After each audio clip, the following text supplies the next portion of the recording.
m'he demanat el dia per poder fer vaga, estar aquí amb vosaltres. El que sí que dic és que hem de començar a apretar. Em sembla bé la proposta que es diu anem a esperar al desembre per juntar-nos i decidir quines dates comencem a fer una vaga de 2 hores, que sabem que és la que més mal els hi fa. De fet, sabem que per un dia de vaga de 24 hores són 8 dies de vaga de 2 hores. I sabem que a ells el que els preocupa és autobús amunt i a baix, entrant i sortint de cotxera, i els mitjans, i sabem també, i aprofitant, que l'oposició que té el govern, de manera hipòcrita, serà, o si li donaran volumen a lo que nosaltres fem. Jo crec que nosaltres el plantejament ha de ser recuperació del servei, de tot el que s'ha estat retallant, i recuperació dels llocs de treball, com s'ha estat apuntant, recuperació del sou. Hem estat 4 anys perdent. No hem mantingut el poder adquisitiu. Quan a tu et congelen, tu perds poder adquisitiu, perquè cada any les coses van pujant de preu. Per tant, recuperar com a mínim tot el poder adquisitiu, i això vol dir com a mínim un 3% de pujada de tot en general. I hem de tornar a posar el dit a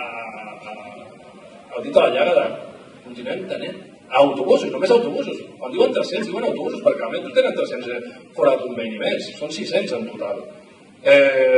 Jo us dic que per mi podeu comptar amb tot.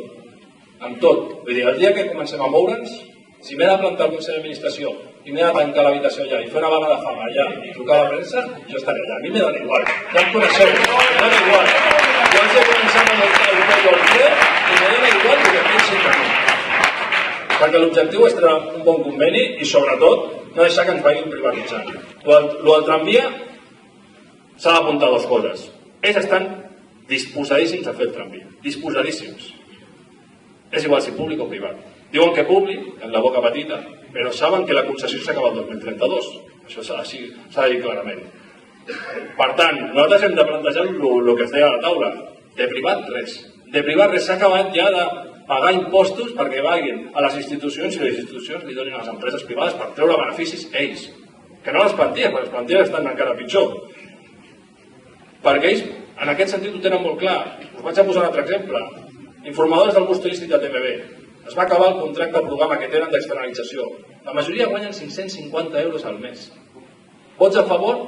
Tots. L'únic vot en contra que deia que aquesta gent havia de passar a treballar amb nosaltres dintre de TMB, perquè ara mateix estan al conveni d'oficines. El meu. Això perquè veieu la situació.